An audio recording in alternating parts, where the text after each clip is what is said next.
This was an interesting game. This didn't go.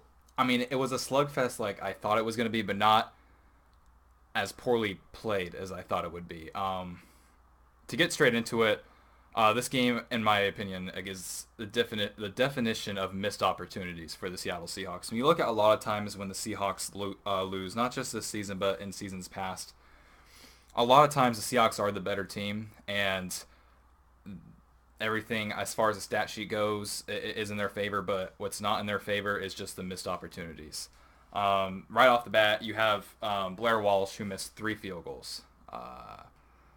Just it was whatever when he missed the first one. It was 40 some. I was like, okay. He comes out for the 38 yarder, misses that one, and then he goes ahead and misses another. So at one point when it could have been the Seahawks winning 11-7, it was the score was still 2-7, and it's just the Seahawks defense did as much as they can. You can talk about the last drive that the Redskins had all you want, but at the end of the day, the Seahawks defense played lights out. And Dwight Freeney was great today. Dwayne Brown was great today. On a positive note for the Seahawks offense, Dwayne Brown played really well today. The left side line looked really great, but there were plays where Russell Wilson would scramble for a first down, and then it would be brought back because Abuji or whatever his name is, I don't even know how to pronounce his last name, Abushi, he would hold, play be brought back. There was another great pass to Doug Baldwin by Russell Wilson when he was scrambling out. That was brought back because of Jermaine Ifedi. There were kick returns that were brought back because blocking the backs, or a bunch of this stuff, and it's almost like I feel like there can't be a punt return or a kick return without there being a penalty on the Seahawks somehow. And it was like that last year in the divisional game against the Atlanta Falcons. So just to go over some stats real quick, the Rams won today, so the Rams are in first place in the division. They are 6-2. Seattle drops to 5-3. Arizona goes to 4-4, and San Francisco is still 0-9. As far as stats from this game, I mean, listen, Russell Wilson gave it all he got. The second interception, in the first interception that he threw to Doug Baldwin, I felt like Doug Baldwin could have fought a little bit harder for that pass. I don't think Doug Baldwin realized there was a defender right there. The second interception, I don't know what Russell Wilson was thinking throwing that ball.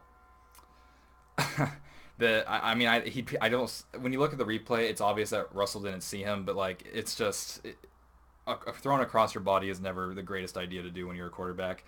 Russell Wilson, 297 passing yards. He was a leading rusher, 77 rushing yards. So in total, he had over 300 yards. Doug Baldwin, over a 100-yard game, 7 catches, 108 yards receiving with a touchdown. Jimmy Graham, 59 yards with 5 catches. Paul Richardson played well. Tyler Lockett, there were a few balls to Tyler Lockett, but a lot of the times he was just covered too well.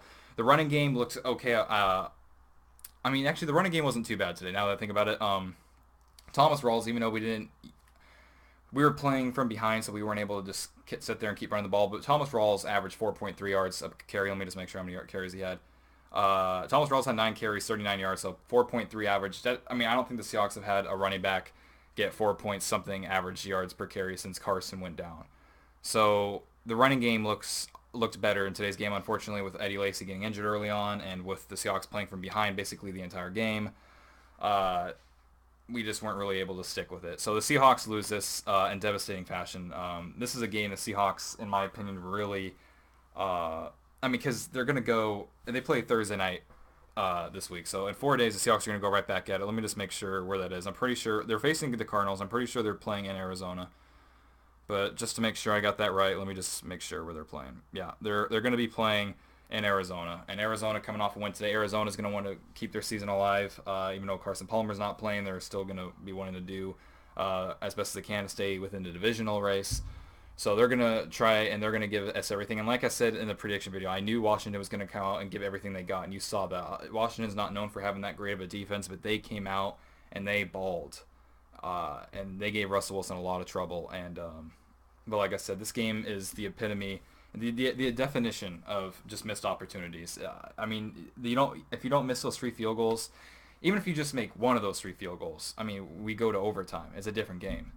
And it might even be different with the way the Seahawks play the last drive and stuff. So missed opportunities there for sure.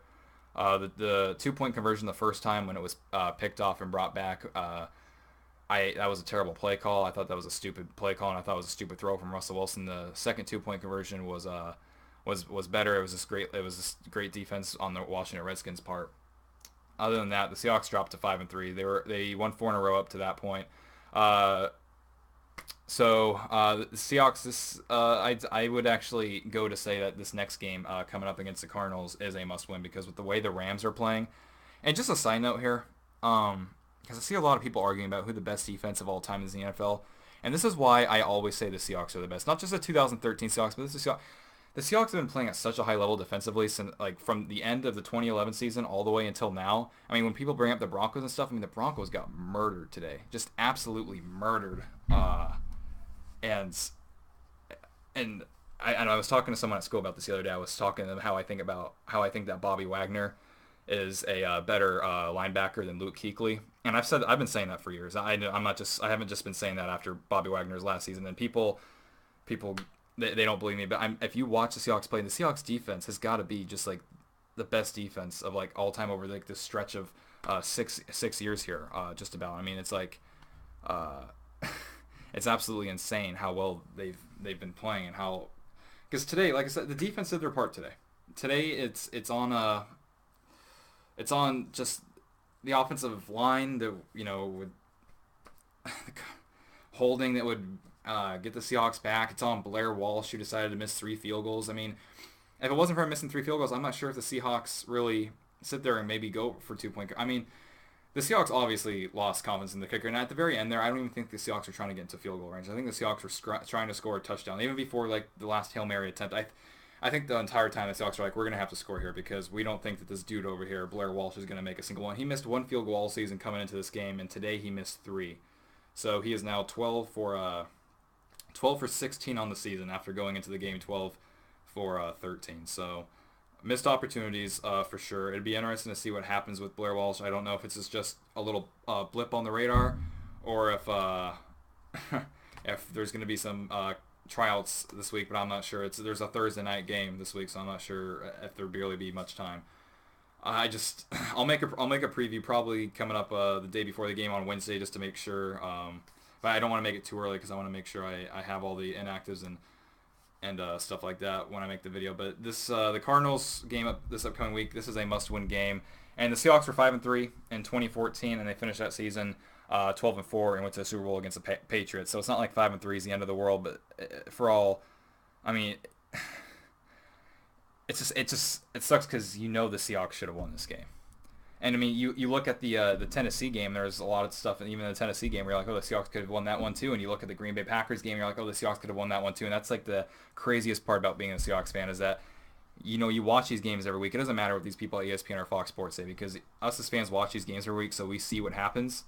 The Seahawks are in every single game, and it's been that way. The only game I can think otherwise of was last year's game when they played the Packers and they got blown out. Other than that blowout, the Seahawks, since the end of 2011 all the way until now, have always been in every game, and a lot of times it's just them it's the missed opportunities. It's the fumbles that are on time. It's the holding at the wrong time. It's just it's drops at the wrong time. They have 4 days until I have to play again, and they're traveling this time. So hopefully they bring their A game against the Cardinals. This is a game the Seahawks should have won, but ultimately they didn't, and now the Rams are winning the NFC West. So those are basically my thoughts on the game. Just missed opportunities. Just absolutely missed opportunities. Anyway, let me know what you guys think about the game in the comment section down below. Maybe we can vent to each other and stuff like that. Almost like act like each other's therapists. Anyway, thank you all for watching, and go Hawks.